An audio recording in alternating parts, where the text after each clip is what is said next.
कुमार यह उड़ना पृथ्वीराज के नाम से प्रसिद्ध हूं। मैं वही हूं जो जिधर भी जाता एक झटके में शत्रु सेना का सफाया कर देता था। मेरी उस गति को देखते हुए मेरा नाम उड़ना राजकुमार पड़ा। मैंने एक ही दिन में टोडा और जालोर को हरा दिया था, जो एक दूसरे से 200 मील की दूरी पर है, जिसके बाद मुझे उड़ना राजकुमार के नाम से जाना जाने लगा। मैं उस हिंदुआ सूरज राणा संगा का सबसे बड़ा भाई था, जिसने मुगलों को अपने देश में घुसने पर खदेड़ दिया था। उसी संगा का बड़ा भाई हूं जिसके तन पर 80 घाव लगे थे, फिर भी अपनी मूंछों पर ताव देकर शत्रुओं से लोहा लेने को तैयार था। मैं वही हूं जिसने गयासुद्दीन को बंदी बना चित्तौड़ ले आया था। मैंने अपने दम पर अपनी एक सेना की टुकड़ी तैयार की थी। मैंने अपने छोटे से जीवन में कुल 40 लड़ाइयां लड़ी और सब में विजयी रहा। मैं उसी राणा कुंभा का पोता हूं जिसने मेवाड़ को एक नए धरातल पर लाकर खड़ा कर दिया था। मैं वही हूं जिसके बारे में जेम्स टॉड ने लिखा था कि अगर मैं जीवित रहता तो भारत में मुगलों का आगमन कभी नहीं होता, लेकिन इतिहास को कुछ और ही स्वीकार था। मेरे बारे में कहा जाता है कि उसकी देह लोहे की बनी थी, आत्मा भी अग्नि की, सदा संकट में निडर था, अथक था, अति परिश्रमी भी। उसकी देह लोहे की बनी थी, आत्मा भी अग्नि की, सदा संकट में निडर था, अथक था, अति परिश्रमी। मेरा जन्म मेवाड़ की त्याग और बलिदान की धरती चित्तौड़ पर हुआ था। मेरे पिता का नाम राणा रायमल और माता का नाम रानी रतन कंवर था। मेरी मां की कोख से ही राणा सांगा ने भी जन्म लिया था, जो आगे चलकर मेवाड़ की बागडोर संभालते हैं। मेरे इतिहास को अच्छे से समझने के लिए आपको इतिहास में थोड़ा पीछे लेकर चलता हूं। आपने राणा कुंभा के बारे में सुना ही होगा। उनकी हत्या उनके ही बेटे ओदा द्वारा कर दी गई थी और वह खुद को मेवाड़ का अगला राजा घोषित कर देता है। लेकिन उसके बाद सामंतों और प्रजा के बीच में विद्रोह छिड़ गया था। जब एक दिन ओदा शिकार पर गए हुए थे, तब सामंतों ने मेरे पिता रायमल को किले में प्रवेश दे दिया और उनको मेवाड़ का राजा घोषित कर दिया। और इधर ओदा की भी बिजली गिरने से मृत्यु हो गई और मेरे पिता ही अगले राजा बने। उसके बाद मेरे पिता के कई बेटे और 2 बेटियां थी, जिनमें सबसे बड़ा मैं था और मेरे अलावा मेरे भाई जयमल और राणा सांगा थे। इधर ओदा के मरने के बाद उनके बेटे शेषमल और सूरजमल लगातार गयासुद्दीन के संपर्क में थे और वो चाहते थे कि उनके पिता का राज वापस उनके हाथ में आ जाए। उनके साथ कई सामंत भी जुड़े हुए थे। तब गयासुद्दीन अपनी सेना के साथ मेवाड़ की तरफ निकल पड़ा। गयासुद्दीन लालची प्रवृत्ति का और एक बहुत ही चालाक किस्म का इंसान था। वह चाहता था कि राजपूतों की आपस में लड़ाई हो और वह उसका फायदा उठा ले। और गयासुद्दीन के पिता को भी कई बार पकड़ा और हराया गया था। मेरे दादा कुंभा द्वारा तो उसको इस बात का भी बदला लेना था कि ऐसे कई सारे कारण थे जिस वजह से वह मेवाड़ पर आक्रमण करने के लिए तैयार हो रहा था। गयासुद्दीन की सेना ने चित्तौड़ किले को चारों तरफ से घेर लिया और बारी बारी से हमला शुरू कर दिया। मेवाड़ और चित्तौड़ के राजा मेरे पिता अपनी सेना के साथ युद्ध करने के लिए किले से बाहर निकले और बिजली की तरह गयासुद्दीन की सेना पर टूट पड़े। गयासुद्दीन और उसकी सेना मेवाड़ की सेना का सामना नहीं कर पाई और गयासुद्दीन जैसे तैसे वहां से मांडू भाग गया और अपनी जान बचाई। इस विजय के प्रमाण की बात की जाए तो श्री एकलिंग जी के दक्षिण द्वार की प्रशस्ति के श्लोक संख्या 68 से 71 में मिलता है। इस जीत से प्रफुल्लित होकर मेरे पिता निश्चिंत होकर मेवाड़ राज्य पर राज कर रहे थे। इस विजय के पश्चात उनके जो छोटे छोटे दुश्मन थे वह भी डर गए थे। साथ ही महाराणा भी निश्चिंत हो गए थे कि अब गयासुद्दीन पुनः मेवाड़ पर आक्रमण करने के बारे में नहीं सोचेगा। दूसरी तरफ गयासुद्दीन मांडू पहुंचकर बदले की भावना में तपने लगा। गयासुद्दीन ने अपने रिश्तेदारों से संपर्क किया और युद्ध सामग्री की व्यवस्था करता रहा।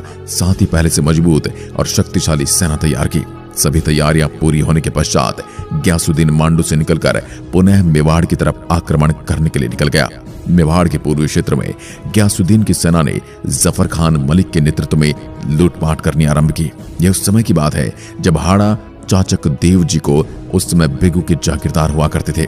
महाराणा रायमल के समक्ष उपस्थित होकर बताया कि गयासुद्दीन की सेना जफर खान मलिक के नेतृत्व में भैंस रोड, श्योपुर, कोटा आदि क्षेत्रों पर कब्जा जमाए बैठ गई है।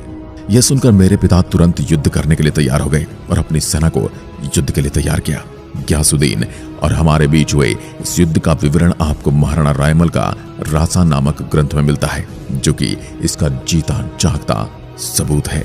उस समय मेवाड़ का सहयोग करने वाले और मेवाड़ के सरदारों ने अपने घोड़े मेरे पिता को प्रदान किए ताकि युद्ध में गयासुद्दीन का सामना किया जा सके।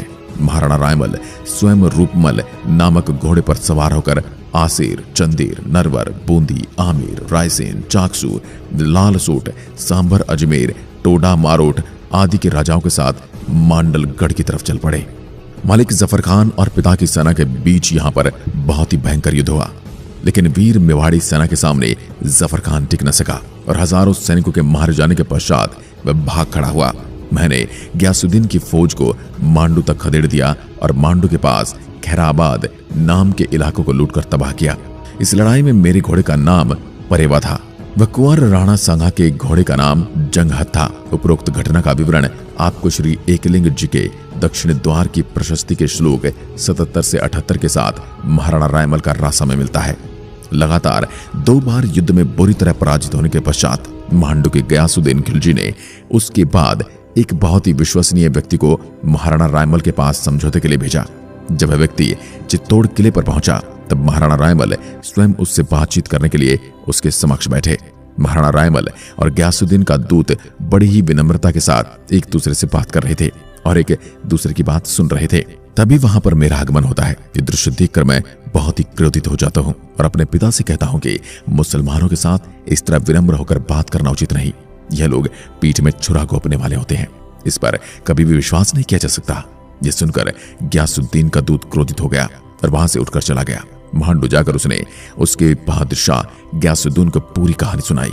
गयासुद्दीन पहले से ही मेवाड़ पर खार खाता था और यह बात सुनकर उसने पुनः युद्ध की ठान ली और निश्चित किया कि इस बार कैसे भी करके महाराणा रायमल को पराजित करना है।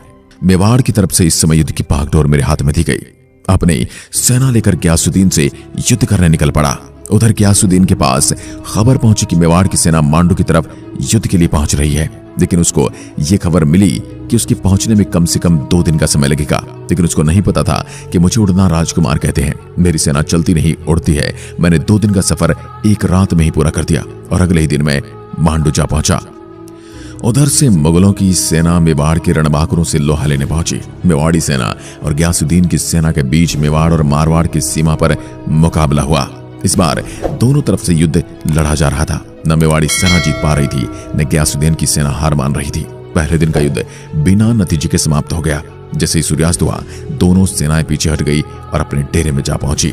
थकार कर बैठे मैंने खाना खाने के पश्चात चुनिंदा सरदारों को बुला और कहा कि मैंने पिताश्री महाराज रायमल जी से गयासुद्दीन को जिंदा पकड़कर दरबार में पेश करने का वादा किया था, जो कि अब थोड़ा मुश्किल लग रहा है, क्योंकि हमारे सामने विशाल सेना है जिसका सामना करने के लिए हमें किसी चालाकी की जरूरत पड़ेगी। मैंने रणनीति बनाकर 500 से अधिक मेवाड़ी सरदारों को बुलाया और पूरी रणनीति उन्हें समझाकर 10-10 लोगों का ग्रुप बनाकर गयासुद्दीन के डेरे की तरफ भेजा। वहां पहुंचते ही मेवाड़ के वीर रणबांकुर ने गयासुद्दीन के मुख्य सिपाहियों को मौत की घाट उतार दिया और गयासुद्दीन को गिरफ्तार कर लिया। तभी अचानक से गयासुद्दीन के सैनिक उन्हें बचाने के लिए उनकी तरफ दौड़े, लेकिन मैंने कहा अगर कोई हमारे नजदीक आएगा तो हम गयासुद्दीन को मौत की घाट उतार देंगे। डर के मारे गयासुद्दीन भी ऊंची आवाज में अपने सैनिकों तक संदेश पहुंचाया कि तुम कुछ मत करो, वरना यह लोग मुझे मार डालेंगे। मैंने गयासुद्दीन को गिरफ्तार करके मेवाड़ के राज दरबार में महाराणा रायमल के समक्ष प्रस्तुत कर दिया, जहां पर उसे दंड दिया गया और तहखाने में बंद कर दिया गया। इस बात को लगभग 1 महीना बीत जाने के पश्चात महाराणा रायमल ने गयासुद्दीन को कैद से मुक्त करने का आदेश दे दिया। तारीख फरिश्ता नामक फारसी किताब में लिखा हुआ है कि गयासुद्दीन हारने के बाद सुख विलास में व्यस्त हो गया और उसके बाद कभी युद्ध नहीं किया। मैंने अपनी उम्र के 14 वर्ष की अवस्था से ही इस तरह के कई कारनामों को अंजाम देना शुरू कर दिया था। उसके बाद मेरे और मेरे अन्य 2 भाइयों के बीच राजगद्दी को लेकर विवाद हो गया था, जिसमें मैंने सांगा की आंख फोड़ दी थी और सांगा घायल अवस्था में भूमिगत हो गया था, जो अपने राणा सांगा के वीडियो में देखा ही था। इसके बाद मेरे पिता मुझसे नाराज होते हैं और मेरी शक्ल देखने के लिए भी मना कर देते हैं कि मेरे होते हुए भी तुम राजगद्दी के लिए लड़ रहे हो, और अपनी वीरता के दम पर अपना जीवन निर्वाह करने का आदेश सुनाया। जिसके बाद मैंने गोडवाड़ क्षेत्र की मेवाड़ की सेना का खौफ न खाने वाले मीणों व अन्य पहाड़ों में रहने वाली आदिवासी जातियों का विद्रोह शांत कर वहां सुप्रबंध किया। महाराणा को प्रसन्न करने के उद्देश्य से चित्तौड़ का परित्याग कर दिया और एक महाजन से ऋण लेकर सैन्य दल का गठन कर मीणों व अन्य विद्रोहियों का दमन कर उन्हें अपने वश में कर लिया। इधर टोडा के राजा थे सुल्तान सोलंकी। इन पर लल्ला खां पठान ने हमला किया और उनसे टोडा छीन लिया उससे हारकर सुल्तान सोलंकी मेवाड़ मेरे पिता की शरण में आ जाते हैं। मेरे पिता उनकी बदनौर की जागीर देते हैं और वहां रहने की अनुमति दे देते हैं। उनकी बहुत ही सुंदर और अद्वितीय राजकुमारी थी जिसका नाम था तारा। उन्होंने एक शर्त रखी कि जो मुझे टोडा जीत कर देगा उसका विवाह मैं मेरी बेटी तारा से करूंगा। यह सुनकर मेरे भाई जैमल ने कहा कि मैं जीत कर दे दूंगा। तो जैमल की सगाई तारा से करती जाती है। लेकिन एक दिन जैमल तारा से मिलने जाता है और सोलंकी द्वारा उसको तारा से मिलने नहीं दिया जाता है कि अभी तक शादी नहीं हुई है तो आपको मिलने की इजाजत नहीं है। ये सुनकर जैमल बहुत क्रोधित हो जाता है और युद्ध पर उतर आता है और वह सोलंकियों ने मेरे भाई जैमल को मार दिया। सांगा पहले से भाग चुका था और जैमल सोलंकियों से लड़ते हुए मारा जाता है। लेकिन मेरे पिता इससे क्रोधित नहीं होते और कहते हैं अगर उसने ऐसा किया है तो उसके साथ यही होना चाहिए था। उसके बाद टोडा जीतने की जिम्मेदारी मुझ पर आ जाती है। उसके बाद मैंने तारा के साथ मिलकर 500 राजपूतों का एक दल बनाया और एक दिन अचानक इतनी तीव्रता से हमला किया कि अफगान संभल ही नहीं पाए और भाग खड़े हुए। जो नहीं भागे वो मारे गए। इस तरह मैंने अपनी पत्नी तारा के प्रण को पूरा करने में सहायक बना और टोडा को लल्लू खां पठान से वापस छीन लिया। अफगानों पर इस हमले की सूचना मिलते ही अजमेर के नवाब मल्लू खां ने बदला लेने की ठानी। लेकिन वह हमले के लिए आगे बढ़ता उससे पहले मैंने उसकी सेना पर प्रातःकाल ही आक्रमण कर दिया और भारी रक्तपात के बाद अजमेर के प्रसिद्ध किले तारागढ़ पर कब्जा कर लिया। और उसका नाम पहले अजमेरुगढ़ था जिसको बदलकर मैंने मेरी पत्नी तारा के नाम पर तारागढ़ रख दिया। मेरी ख्याति में लेखकों ने लिखा है उनके इन कर्मों से उसकी कीर्ति राजस्थान भर में फैल गई और उसकी इस कीर्ति को लगन से उत्तेजित हो 1000 राजपूत उसके नक्कारों के चारों ओर एकत्रित हो गए। उनकी तलवारें आकाश में चमकती थी, उनके भय से पृथ्वी कांपती थी, परंतु वे असहाय के सहायक थे। उसके बाद मेरी बुआ रमाबाई का विवाह गिरनार के राजा मांडलिक से हो रखा था। मुझे सूचना मिली कि उनका पति उनके साथ दुर्व्यवहार करता है तो मेरे कुछ चुनिंदा शूरवीरों को लेकर तीव्र गति से गिरनार पहुंच गया, जहां राजा मांडलिक ने मेरे से क्षमा मांगी और मैंने उसको दंड दिया। इसके स्वरूप मैंने उनके कान का थोड़ा हिस्सा काटकर अपने साथ रमाबाई को लेकर मेवाड़ आ गया। मेरी बुआ रमाबाई को उनके भाई महाराणा रायमल ने जावर का परगना दिया। रमाबाई ने अपना शेष जीवन मेवाड़ में ही बिताया। रमाबाई ने राम स्वामी का मंदिर, रामकुंड, कुंभलगढ़ में विष्णु मंदिर आदि बनवाए। सारंग देव मेरे चाचा, जिसने स्वयं के राज्य लोभ के चलते हम तीनों भाइयों के बीच राज्य के उत्तराधिकार की लड़ाई शुरू करवाई थी, उनके द्वारा मालवे के सुल्तान नसीरुद्दीन के साथ एक बड़ी सेना लेकर मेवाड़ पर आक्रमण किया। तब मेवाड़ महाराणा रायमल ने उनका मुकाबला किया और घायल हुए। लेकिन आक्रमण का समाचार सुनते ही मैं अपने 1000 राजपूतों के साथ अपनी चिर परिचित गति से पहुंचा और युद्ध का परिणाम बदल दिया। सारंग देव व मेरे बीच बहुत ज्यादा मुठभेड़ हुई थी, लेकिन युद्ध के बीच दोनों चाचा भतीजा ऐसे मिलते थे जैसे दोनों के बीच कोई शत्रुता ही न हो। गिरनार विवाद की तरह ही एक दिन अचानक मुझे मेरी बहन का दुख भरा पत्र मिला, जिसमें मेरी बहन आनंदाबाई के पति सिरोही के शासक राव जगमाल के दुर्व्यवहार व अत्याचार की शिकायत के साथ अपनी रक्षा व मेवाड़ में शरण दिलाने की याचना की। बहन का यह पत्र पढ़कर मैं तत्काल सिरोही की ओर कूच कर गया और आधी रात को जगमाल के महल में पहुंचा और देखा कि मेरी बहन के हाथ पैर वो अपने पलंग पर पाया रखकर सोता था।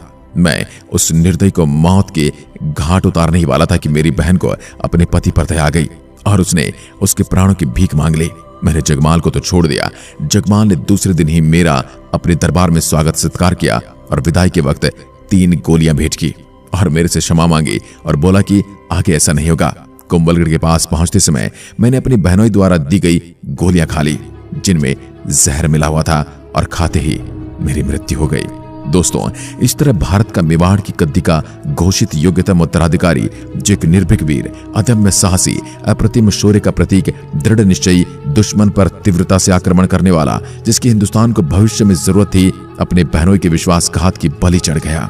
दोस्तों, आपको क्या लगता है, अगर ऐसा वीर जिंदा होता तो क्या बाबर भारत में आ पाता? अपने विचार हमें कमेंट करके जरूर बताएं और साथ ही अभी तक चैनल को सब्सक्राइब नहीं किया है तो चैनल को सब्सक्राइब करें और बेल आइकन जरूर दबाएं। जय हिंद, जय भारत।